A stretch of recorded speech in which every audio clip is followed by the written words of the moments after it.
Hi, today we're going to be having a look at Camden's disco light. I bought this for him when he was about 3 days old for a bit of sensory interaction, and it produces a really nice pattern on the wall and the ceilings which has kept him entertained for quite a long time.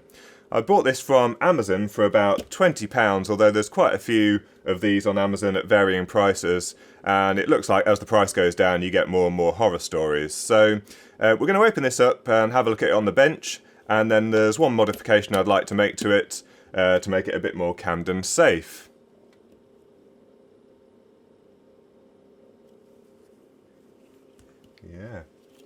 Yeah, lots of patterns. Right, where did I hide the remote? So here we have the light on the bench, and on the front here we've got a 4-digit 7-segment display and a few buttons underneath for accessing the menus. I'm not sure if it shows up very well on the camera. I think the multiplexing rate is interfering with the frame rate of the camera, but this display kind of displays the status of the light, so what pattern it's trying to do or whether it's in the sound to light mode. And then on the rear of the device we've just got a couple of XLR ports for DMX control, and then we've got the mains input. So I think it actually came with a remote control, but you can access like different modes, make it flash or fade between colours from the front panel. Actually, yeah, I think this is the remote that came with it. It's one of those generic Chinese remotes. I think you can buy these on eBay actually for your own projects. So I think we've got a power button here. I'm not sure how well it works in bright light. So we can turn it on and off. Yeah, I think the lights in the lab are interfering slightly. I think we can change the speed of how fast the LEDs kind of rotate inside.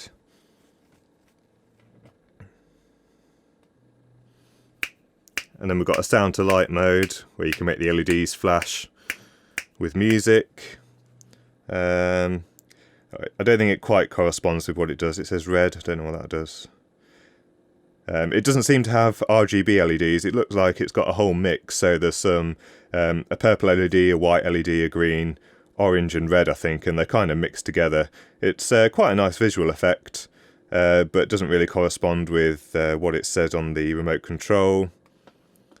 So these kind of do something to change the colours, but not really what it says on the remote.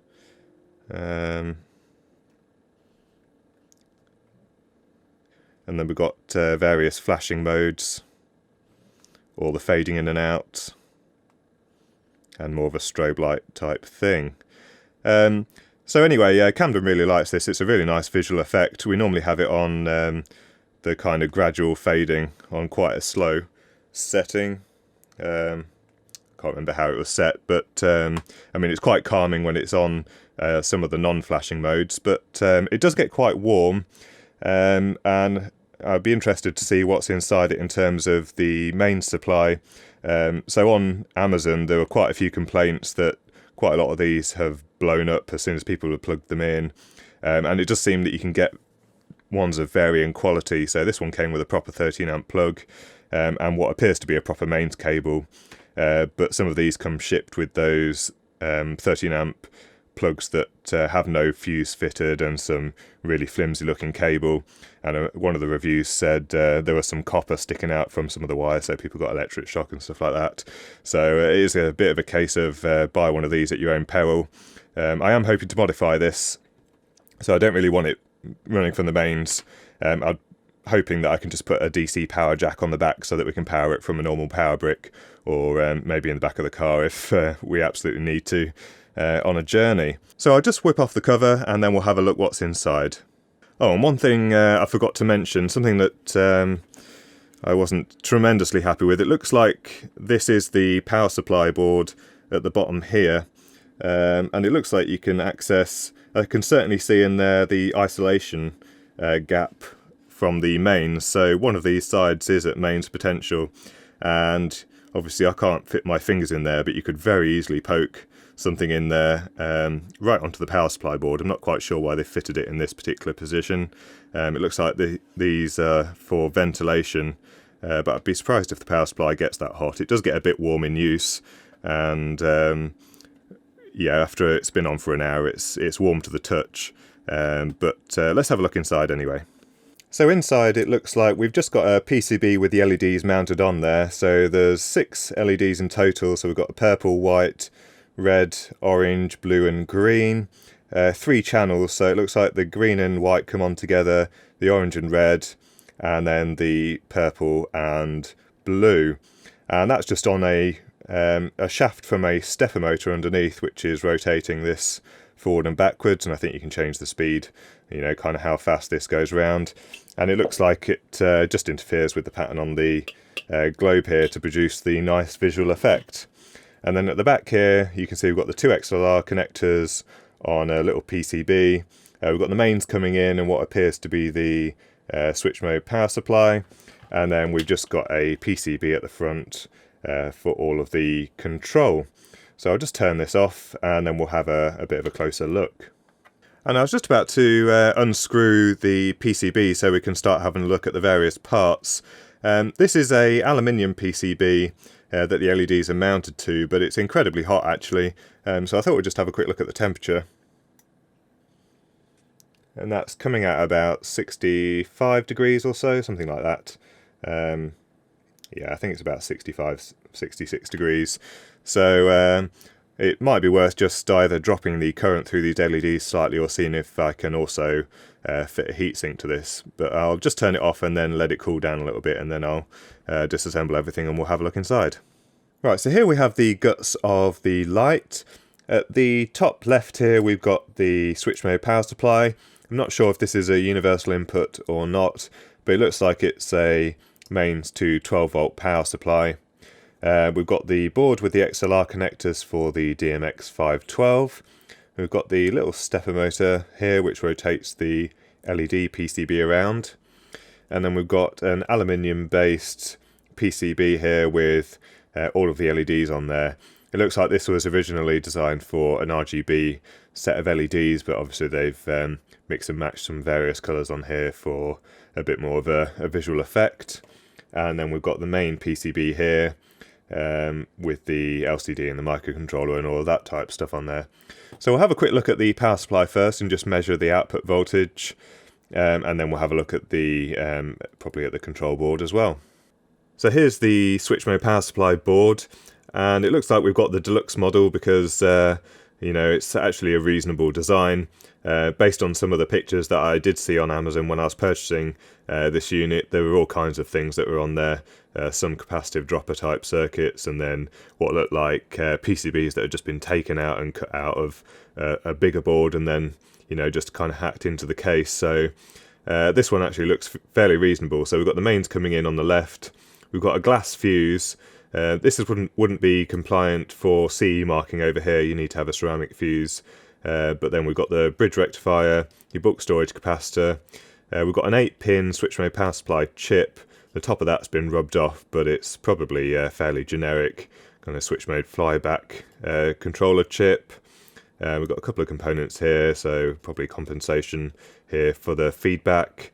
We've got the diode for one of the windings on the transformer, and probably a resistor up here just for powering the chip until the secondary feedback winding is energized to power this chip. And then on this side of the board, which is the low voltage side, we've just got it looks like a Zener reference rather than something like a TL431, but it is fed back with an optocoupler. And then we've got you know, a single diode rectifier and a bulk storage capacitor. And on the rear, the design's not too bad. We've got clearances where we need them. A nice isolation gap there between the high voltage and low voltage side, so that's actually not too bad. They decided not to fit the connectors and just soldered the wires directly to the board, but actually there's a couple of connectors up here, but they soldered the wire straight onto a lead to go onto the main board. But not too bad as far as things go. I'm not sure what the current rating on this will be. I will just measure the current to make sure I've got a power brick that I can replace this with. But we'll just check that this actually is 12 volts. The only indication that it's 12 volts is, well, that this storage capacitor is 16 volts, so it's got to be less than that. And then on the main PCB, It just says 12 volts in, so I'm assuming this is 12 volts, but we'll just measure that in a moment. And since this is Camden's light, we may as well crack open his brand new multimeter. So this is the Fluke 28EX, so it should be completely indestructible by him. He can dribble all over this and hopefully not cause any damage. So it's not been used before, but it all seems to work, so we'll use this to measure the output voltage. Right, so we'll try not to make anything go bang. This is obviously live at mains potential, so we'll just measure the output voltage here. And that's reading 12 volts. Interestingly, minus 12 volts, so they've reversed the polarity of the colours here, so that's something interesting to note. And I'd also just measure the current here, so I'll just grab the clamp meter. And to measure the current, we're going to use this Benning CM2. So we'll just zero out the current reading. So when you use a clamp meter for DC current reading, it usually uses a Hall effect sensor, which is affected by gravity and other magnetic fields, so you always do have to zero them out, but we'll just clamp this around here.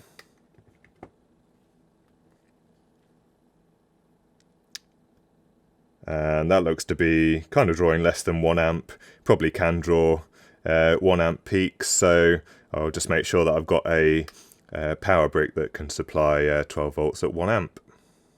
And I've just stripped back a bit of wire, and it looks like the mains cable was actually fitted with proper copper wire rather than some of the steel or aluminium cable that you do seem to get from some imported stuff.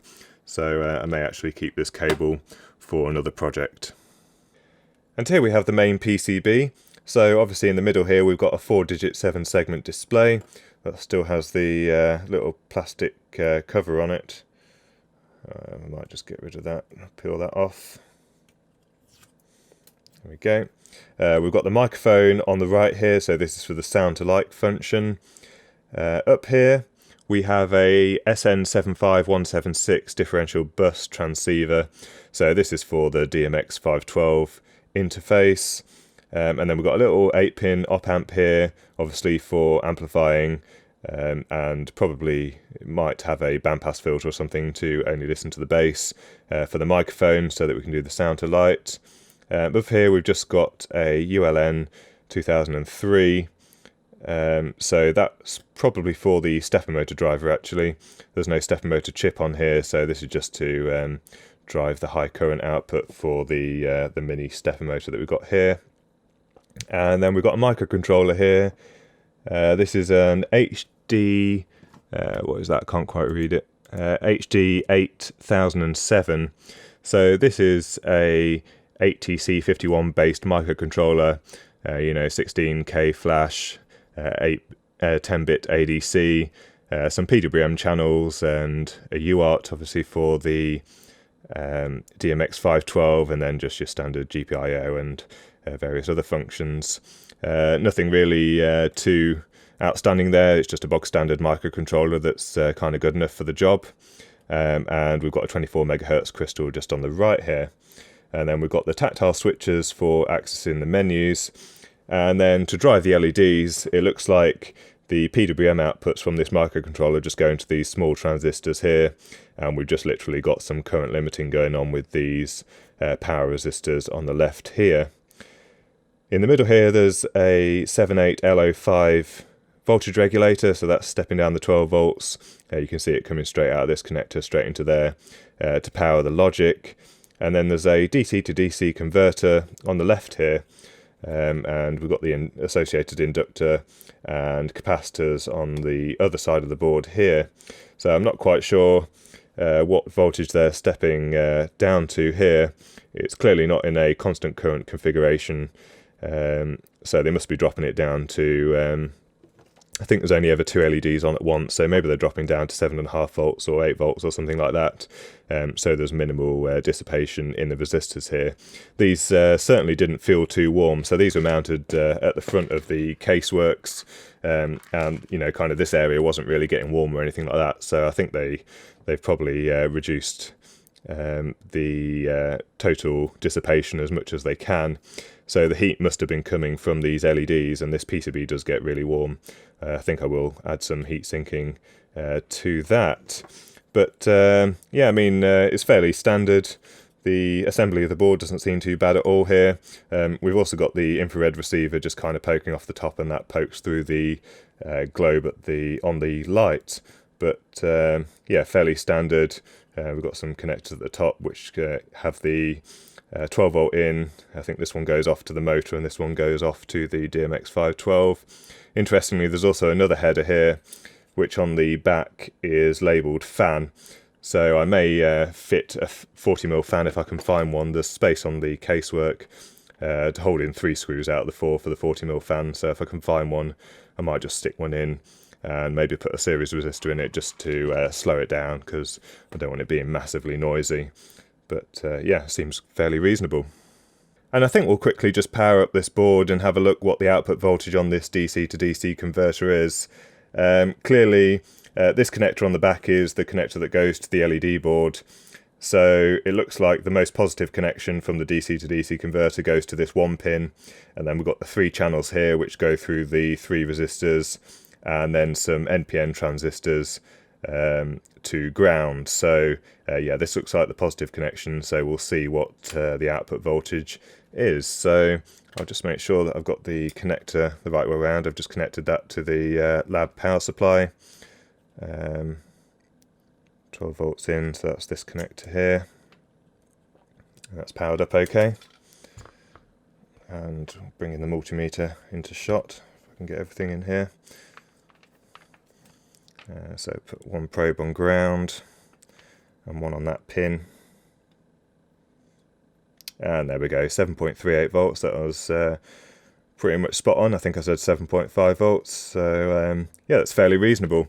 They clearly thought about the power dissipation issue here and designed that DC to DC converter so that these resistors were really dissipating the bare minimum just to get the LEDs working. And obviously, I think apart from the red and orange channel, these are all gallium arsenide LEDs, so we're going to see a forward voltage drop of between kind of 3 and 3.5 volts, so potentially 7 volts because these are in series, and then we'll have a little voltage drop on these transistors, which gets us fairly close to the 7.5 volts there. So yeah, they did think about that, and that's a fairly reasonable design choice, and certainly cheaper than implementing a full constant current driver on each channel. You know, it's not too bad. Certainly if you're building a low-cost device and don't really care about absolute precision, it's fairly reasonable to design something where you have a supply voltage for your LEDs very close to their forward voltage, and then just some power resistors there to drop the remaining voltage to maintain a fairly reasonable current. And I've just been having a quick look through my collection for some DC power jacks so that we can connect the external 12 volt adapter, and it looks like we've been quite lucky. I've got this panel mount design, and it looks like it'll fit exactly through the hole that was previously for the mains cable that had this IP65 grommet. It's a little bit tight, but it will definitely push in that hole, so I don't even need to drill any extra holes or make this one bigger. It's a perfect fit. It doesn't look like the cable's quite long enough to go from the PCB which sits at the front to the back here, especially with the stepper motor in place, so I'll just extend these wires, solder onto here, and then assemble everything back together. So that's the power cable and power connector in place. It was a perfect fit, so that's quite nice, and I just soldered some wires onto the existing wires and heat shrink them. I changed the colour of the wires to make note of the reverse polarity, so I didn't get confused in the future. And I did think I'd put aside a 40mm fan somewhere, but I can't seem to find it anywhere. It's probably ended up being used for something else. But I've got a 60mm fan, which I can screw in with 1 screw, and that will still exhaust some of the warm air out of the casework. I might see if I can find a 47 ohm resistor or something just to slow down the speed of this fan. This is a 12 volt 0.0 amp fan, so if I can find something in the kind of 47 ohm region, we'll probably drop around 4 volts or something like that in the resistor to take this down to about 8 volts. That'll just slow it down slightly. So there we go, I've mounted everything back in the case, and I was going to stick a heatsink on the back of this LED PCB, but I decided to fit the fan upside down. It's slightly away from the base actually. I'm hoping it will draw in a bit of air, but The main idea is that we get some cold air blowing straight onto the board rather than mounting a heatsink on there. So it should help keep this PCB quite a bit cooler. We'll test that in a moment. So I've got a power supply here. This was in my collection, 12 volt 1.5 amps. So I'll just untie this and we'll just give this a quick test.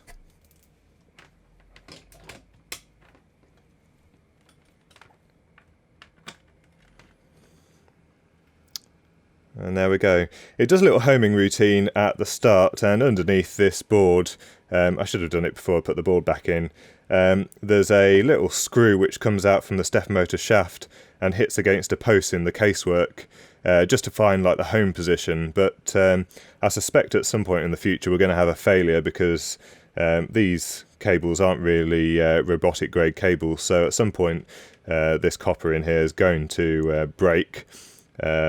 I've tried to leave this cable as this set of wires as loose as possible, you know, so that one particular area isn't fatigued. So hopefully that should prolong the life. But I can feel quite a bit of air blowing here, and it seems to be blowing on this board okay. So I'll just leave this running for a few minutes, and then we'll have a quick check with the thermometer just to see what the temperature on the board is, just to see if that's helped. And that's been about 5 minutes, so let's have a look at the temperature now. We're at about 42 degrees, so that's a lot better than what it was before. So I think all that remains to do is to put the cover back on here, if I can remember how.